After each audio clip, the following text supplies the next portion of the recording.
como dizia o povo antigo, o dia aos vivos pertence, a noite aos mortos pertence.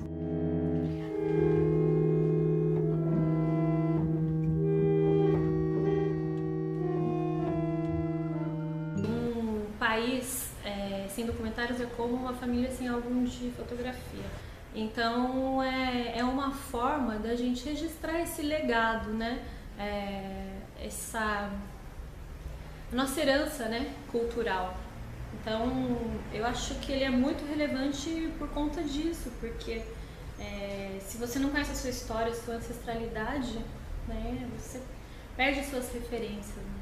E essas histórias, elas são interessantes porque falam muito também, se você começar a prestar atenção, como era a visão de mundo daquelas pessoas, daquela determinada comunidade, né? Como elas percebiam o mundo, como elas se relacionavam, como elas passavam mensagens, né? Porque as histórias são ferramentas muito importantes, muito eficazes, né, para você passar mensagens. Então eu acho que... E pra mim é uma coisa que também é intuitivo, eu sempre fui apaixonada por histórias. É um tema que sempre me despertou, que sempre pra mim se colocou como muito importante, né? Eu sempre gostei muito de ler, de ouvir, então foi natural, sabe? E pra gente tá sendo muito bacana porque as pessoas estão se reconhecendo aqui no Vale, assim, a gente tem ouvido, recebido mensagens de pessoas falando: ah, minha avó contava essa história, minha mãe, meu avô fazia boizinho de chuchu, porque eu não falo só, os personagens contam as histórias, mas também eles falam um pouco deles. A introdução de cada episódio, sempre eu abordo, né, eu perguntava durante a entrevista sobre a infância, porque geralmente era na infância que eles ouviam histórias, né? E aí também é interessante, isso me interessava também, saber como foi a infância dessas pessoas, né? Muitas delas viveram na roça, né?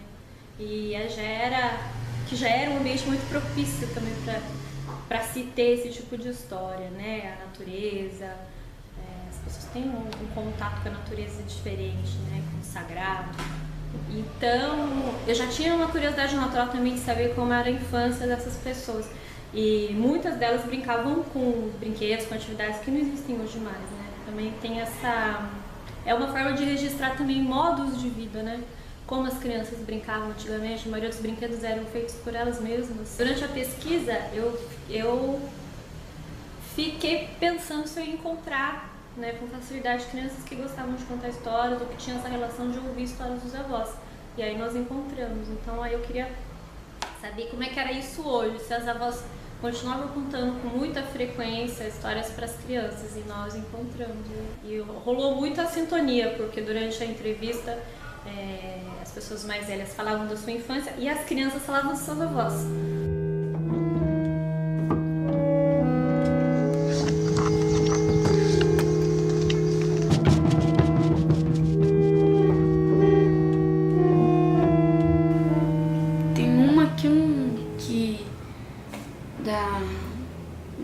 De uma história de terror.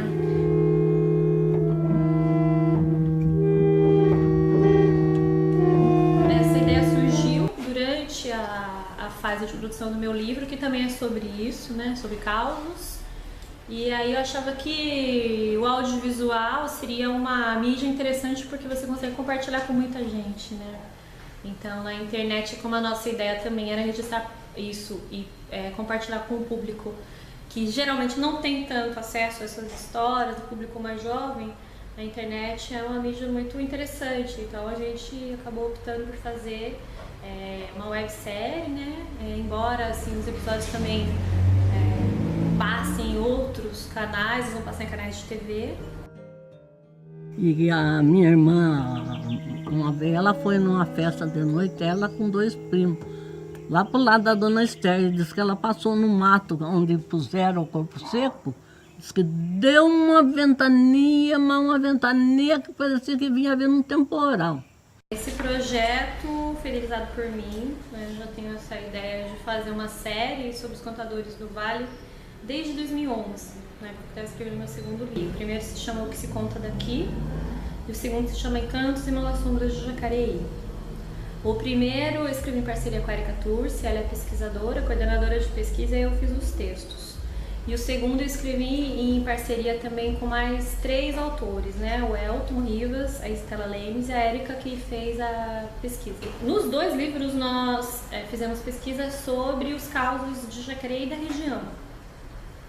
Então, essas histórias de assombração, essas histórias encantadas, nós começamos a coletar já na pesquisa do primeiro livro, né?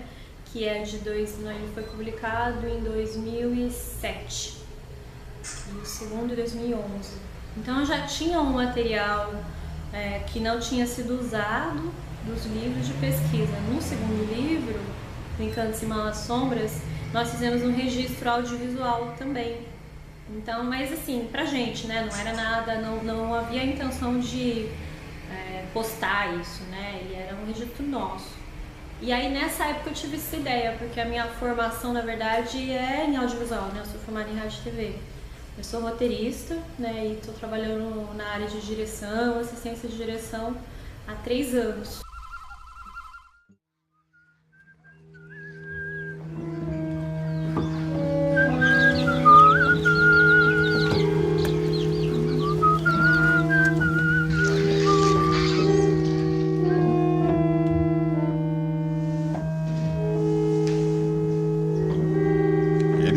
Que antigamente existia os cara que era rezador, entendeu? Aí o que acontecia? O meu tio, ele tinha umas rezas que ele sabia que ele passava e você não via ele passar na reza.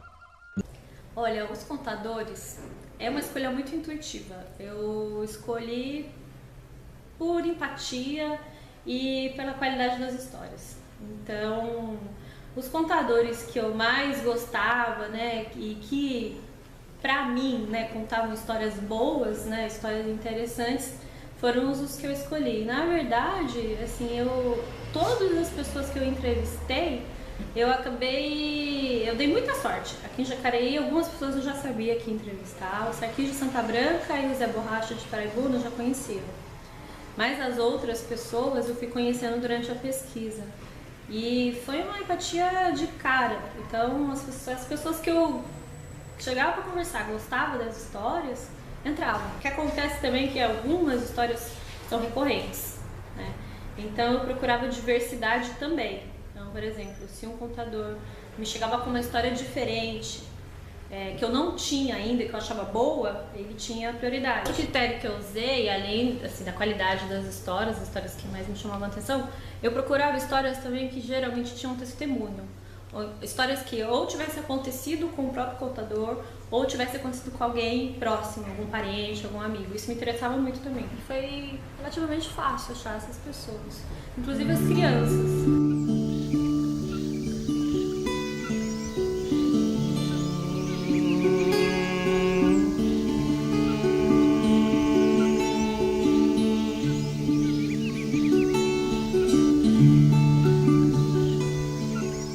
Nós brincávamos de carrinho de boi. A gente pegava chuchu, punha as perninhas no chuchu, fazia de conta que era criação. E com uma tabuinha se fazia a canga do boi. Uma lata, os pés dentro da lata, um cabo de vassoura, uma lata redonda de goiabada, sentava na outra lata e fazia de conta que estou dirigindo. Sem sair do lugar, né? A gente fazia de conta que era um carrinho. Essa era a nossa brincadeira. Nós fizemos o projeto Casas de Causos para todas as pessoas do Vale do Paraíba e para todas as pessoas que gostam de histórias. Então, para a gente foi uma grande alegria fazer, nós fizemos com muito carinho. E esperamos que as pessoas gostem, né? É muito fácil acessar, nossas histórias estão no Facebook, a gente tem uma página chamada Casa de Causos. Nós temos também um blog, né? O endereço é www.casadecausos.com.br e temos um canal no YouTube, né? Casa de Causos também é o nome do canal. Então as histórias estão lá, ficarão lá. É só entrar e acessar. Espero que vocês gostem e aproveitem.